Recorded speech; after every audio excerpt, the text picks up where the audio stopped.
عرب میں جو بھی اخلاقی اب معاملہ ہو چکا تھا اس وقت جب کہ حضور کی بعثت ہوئی ہے، اس کا نقشہ اب آ رہا ہے سورۃ الماعون میں۔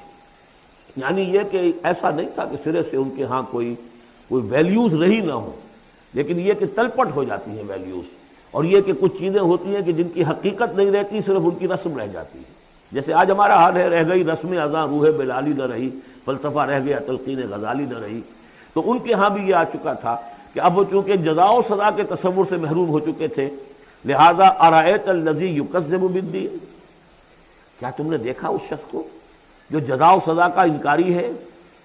کوئی جزا سزا نہیں، کوئی باعث بعد الموت نہیں، ان ہی الا حیاتنا الدنیا نموت و نحیا وما یہلکنا الا الدہر، اس دنیا کی زندگی کے سوا کوئی زندگی نہیں، ہم خود مرتے ہیں خود جیتے ہیں، اور ہلاک کرنے والی شے گردش افلاک کے سوا اور کوئی نہیں، ہم کوئی خدا کو نہیں مانتے۔ ایسے لوگ بھی تھے ان میں۔ ظاہر بات ہے کہ اس شخص کا کردار کیسا ہو جائے گا جو جزا و سزا کا منکر ہے؟ وہ تو یہی ہوگا بابر بعیش کوش کہ عالم دوبارہ نہیں اس میں۔ جب کوئی اور زندگی دوبارہ ہے ہی نہیں، یہی زندگی ہے، کھاؤ پیو عیش کرو، جہاں ہاتھ پڑ سکتا ہو ڈالو، جو چیز حاصل کر سکتے ہو کر لو، کیوں جھجک رہے ہو کہ یہ برا ہے اور یہ اچھا ہے اور یہ جائز ہے اور یہ ناجائز ہے؟ تو طریقہ یہی ہوگا۔ تو وہ کردار کیا بنتا ہے اگر جزا و سزا کا انکاری ہوگا انسان، تو کردار کیا بنے گا؟ فَذَلِكَ الَّذِي يَدُعُّ الْيَتِيمَ، وہی ہے کہ جو یتیم کو دھکے دیتا ہے۔ کیوں کھلائے یتیم کو؟ کون سا فائدہ ہے اسے سے؟ وَلَا يَحُضُّ عَلَىٰ طَعَامِ الْمِسْكِينِ، اور کسی مسکین کو کھانا کھلانا خود تو درکنار، کسی اور کو بھی اس کے لیے کوئی تلقین کرنے کو تیار نہیں، اس لیے کہ اندیشہ یہ ہے کہ میں اسے تلقین کروں گا تو پلٹ کر مجھ سے نہ کہے کہ تم کیوں نہیں کھلاتے۔ فَوَيْلٌ لِّلْمُصَلِّينَ، ان کے ہاں نماز تو ہے، نماز کا حلیہ انہوں نے بگاڑ دیا ہے۔ وہ سورہ انفال میں ہم پڑھ چکے ہیں، سیٹیاں بجاتے تھے، تالیاں بجاتے تھے، لیکن وہ نماز سمجھتے تھے اسے۔ وہ طواف کرتے تھے خانہ کعبہ کا، اور اس میں سب سے اونچا طواف سمجھتے تھے اس کو کہ مادر ذات برہنہ ہو کر طواف کیا جائے۔ یہ سارے تکلفات ختم کر کے، اور بالکل جیسے دنیا میں آئے تھے، اللہ نے جب ہمیں بھیجا تھا تو اللہ کے گھر میں آئیں تو اسی طریقے سے آئیں جیسا کہ اللہ نے دنیا میں ہمیں بھیجا۔ اب ان کے یہ تصورات تھے۔ فَوَيْلٌ لِّلْمُصَلِّينَ الَّذِينَ هُمْ عَنْ صَلَاتِهِمْ سَاهُونَ، تو تباہی ہے، ہلاکت ہے، بربادی ہے ان نماز پڑھنے والوں کے لیے جو اپنی نمازوں سے غافل ہیں۔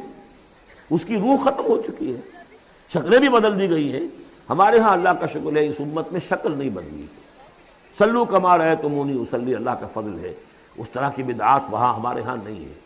لیکن یہ ہے کہ روح جو ہے، روح نماز، حضور قلب، آدمی نماز پڑھ رہا ہو تو احساس ہو کہ میں کس کے سامنے کھڑا ہوں، اور پھر جو کہہ رہا ہو اس کو سمجھ رہا ہو، اور خلوص و اخلاص سے کہہ رہا ہو ایاک نعبد و ایاک نستعین، پھر اس پر عمل کرتا ہو، وہ کہاں کتنے ہیں؟ ایک رسم ہے، رہ گئی رسم اذاں روح بلالی نہ رہی، فلسفہ رہ گیا تلقین غزالی نہ رہی، نماز و روزہ و قربانی و حج یہ سب باقی ہیں، تو باقی نہیں۔ الذین هم عن صلاتهم ساہون الذین هم یراؤون، اور اگر کوئی نیکی کا کام کرتے ہیں تو دکھاوے کے لیے، تاکہ اس سے کچھ شہرت ملے، بڑا بہت سخی آدمی ہے۔ وَيَمْنَعُونَ الْمَاعُونَ، لیکن ان کی شخصیت کے اندر پستی کا عالم یہاں تک آ گیا ہے کہ عام استعمال کی چیزیں بھی مانگے تانگے نہیں دیتے۔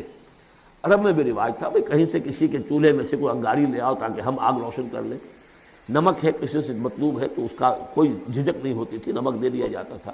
لیکن وہ لوگ ان چیزوں میں بھی آ کر شقی ہو جاتا ہے۔ بارک اللہ لی ولکم فی القرآن العظیم ونفعنی وإیاکم بالآیات والذکر الحکیم۔ عرب میں جو بھی اخلاقی اب معاملہ ہو چکا تھا اس وقت جب کہ حضور کی بعثت ہوئی ہے، اس کا نقشہ اب آ رہا ہے سورۃ الماعون میں۔ یعنی یہ کہ ایسا نہیں تھا کہ سرے سے